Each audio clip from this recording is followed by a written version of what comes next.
Well, hello friends, this is Bruce Conn here. I'm standing here on the beach in Biloxi, Mississippi.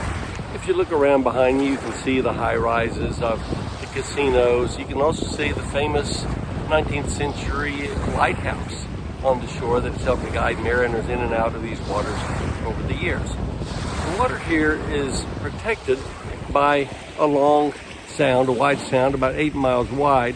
And so you can't see really the islands, but out there in about 8 miles, you have the barrier islands. And those barrier islands, of course, make a big difference to the way the coastline is shaped and so forth. It makes a difference to mariners getting in and out of these waters. It also makes a difference in terms of the kinds of organisms that live in the ocean. And that's what we're here studying this weekend. You can see it's quite a nice beach. I'll come around and let you see that it goes a long ways in every direction. Looks like a regular beach, a little bit of surf coming up here, not as much as on the open ocean, but nevertheless quite a bit of surf. And so it's a beautiful place to come and sunbathe. But this area was hit very hard by two disasters, one natural and one man-made, about 13 to 15 years ago. First of all was Hurricane Katrina, which was of course famous for all of the destruction it did, especially in New Orleans.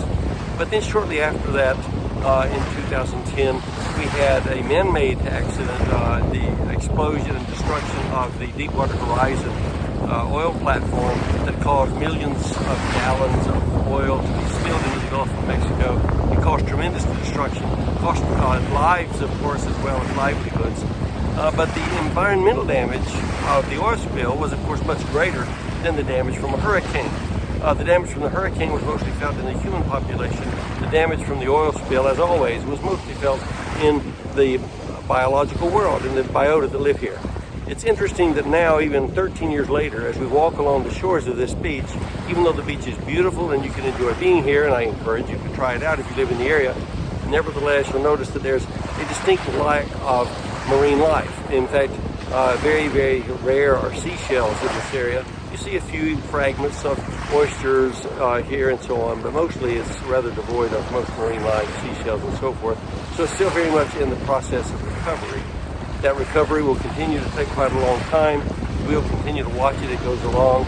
But do be aware that even though it's very important for us to engage in use of our natural resources, that there are sometimes consequences to pay when accidents occur. Right now I'm going to get back and get along with my work, with my students.